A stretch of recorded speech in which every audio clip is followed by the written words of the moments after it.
कपकोट क्षेत्र में नशे का जाल लगातार गहराता जा रहा है। हिमालय क्षेत्र के मल्ला, बिचला और तल्ला दानपुर तक अब सफेद पाउडर यानी स्मैक का खतरा तेजी से फैलने लगा है। चिंताजनक बात यह है कि इस नशे की गिरफ्त में अब युवा ही नहीं बल्कि नाबालिग भी आने लगे हैं।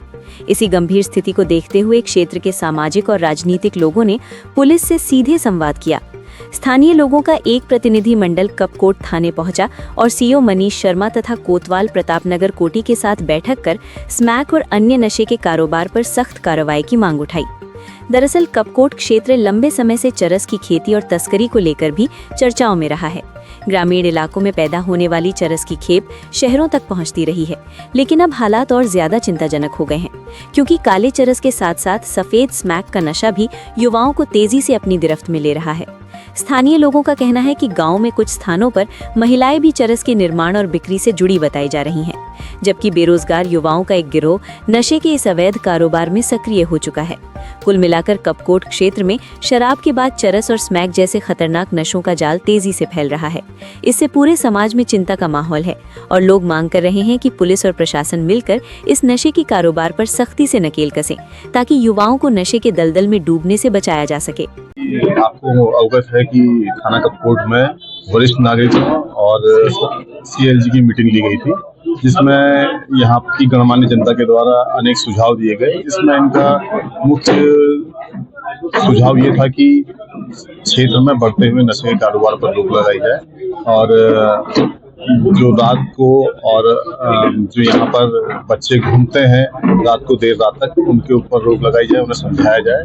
और इसके अलावा जो भी यहाँ पर अपराध हो रहे हैं उनकी रोकथाम के लिए उपाय किए जाए। तो इस संबंध में हमने सभी जनमानस के साथ मिलकर काम करने का निर्णय लिया है और हमारे एसओ साहब को निर्देशित किया है कि देर रात तक यहाँ पर जो गश्त हैं, जो भी पॉइंट्स उनके द्वारा बताए गए हैं, जिन जिन जगहों पर लोग जो है, जो हमारे बच्चे हैं वो घूमते हैं या कोई गलत काम करते हैं, तो उन जगहों पर जो है जाकर उनको उन जगहों को रोकेंगे, उन जगहों पर उनके इकट्ठा होने को रोकेंगे। और इसके अलावा जनता का सहयोग लेते हुए, जनता के द्वारा जन जागरूकता फैलाते हुए नशे के कारोबार पर रोक लगाई जाएगी। किसी भी प्रकार की उनको कोई सूचना मिलती है तो वो उससे पुलिस को अवगत कराए, जिससे पुलिस मौके पर पहुंचकर उन सभी घटनाओं को रोक सके और नशे के कारोबार पर रोक लगा सके।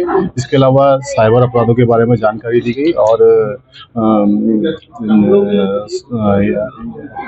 यातायात नियमों के बारे में सभी लोगों को जानकारी दी गई और जो हमारी महिलाओं के संबंध में अपराध होते हैं उनके बारे में भी जानकारी दी गई। ये सफेद नशा जिसको स्मैक कहा गया है, लगातार हमारे उच्च हिमालयी क्षेत्र में, जिसकी कभी हम लोगों ने परिकल्पना भी नहीं करी थी, आज वो यहाँ पर को पहुंचता है।